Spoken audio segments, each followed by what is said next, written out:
There's a very famous episode when martial law was declared in May of 1989. CNN had had a large contingent in Beijing covering the visit of the Soviet leader Mikhail Gorbachev, and we'd brought in a satellite dish, and they had an anchorman and so on. And after they declared martial law and Gorbachev had gone, the Chinese pulled the plug, and there's a very famous incident in which two Chinese officials came to the CNN workspace in the Great Wall Sheraton Hotel and basically said, we're pulling you off the air. And there was this hour-long sort of negotiated confrontation, which was transmitted live. Somebody grabbed a camera and they hooked it up to the satellite dish. What was going on behind the scenes was what was transmitted at the time.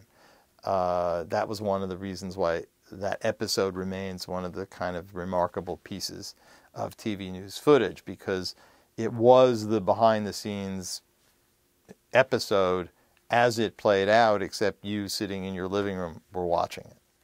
Well, there's no question that the 1989 events, because of their scale and the nature and the role that live television played and the role that CNN played, is the single biggest episode. But in terms of the importance of what was happening in China, I'm not at all sure it was the most important thing. The problem in China is that the China story, the changing China story, is a process. It's not an event. And that is one of the big challenges that I think journalists, especially television journalists, face, is TV lends itself to drama, to conflict, to emotion. It's like little mini dramas packaged with a beginning, a middle, and end, good guys and bad guys. But China's not like that. China's a complicated mix, paradoxical. It's a place that's lifted millions of people from poverty and locks up dissidents. They both happen at the same time. And so I think the bigger challenge has been trying to find ways to communicate the layers of nuance and complexity within the format and limitation of like network television is very, very tough. Finding the image, images of conflict and drama, they almost tell their own story. You just have to let it all play out. But in some ways, it's a tougher challenge to convey this much more complicated process. And I kind of banged my head against multiple brick walls for years. I don't think I ever got the perfect answer to that challenge, but it's an enduring challenge, and I think it exists today as well for reporters in trying to communicate this kind of multi-layered, paradoxical quality of what's actually going on in China. In some ways, when people talk about Tiananmen, what's amazing to me isn't so much that Tiananmen happened. What's amazing to me is that there haven't been a dozen Tiananmens over the course of this process, because people tend to forget. I mean, the Chinese have sort of compressed into 30 years a process that in the Industrial Revolution in the West took a century, with God knows what upheavals that triggered. So I think, in fairness, you have to give the Chinese, including the Chinese leadership, a tremendous amount of credit for managing a transition on a scale and with a speed that we've never seen anywhere else, and not have the whole thing come apart. What's interesting now in China is that this process of change has brought with it its own tensions.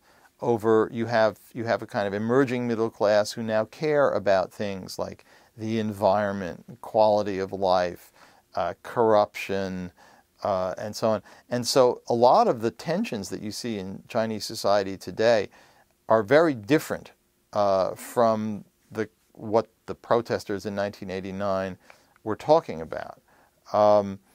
And most of them are local and focused on specific grievances. In Dalian in northeast China recently, you had thousands of people complaining about a chemical factory which they worried was an environmental danger. They weren't complaining down with the Communist Party. They were saying, Communist Party, fix this for us. And so I think as long as the issues are these kinds of social issues, and as long as they don't take on a more overt political character, given the experience that the government and the Communist Party have had and the lessons they drew from 1989, I would be surprised to see another Tiananmen. I think what you have now are lots of completely natural, predictable kinds of tensions in a society that has changed this fast.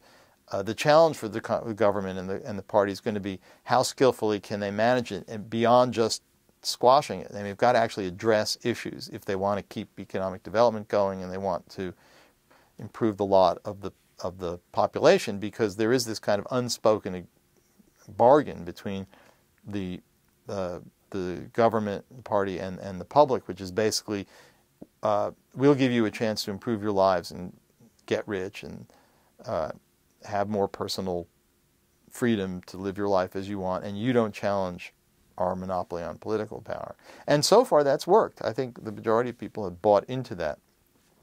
If these issues don't get addressed, there are question marks that arise about how much and in what way people will continue, how the party will respond.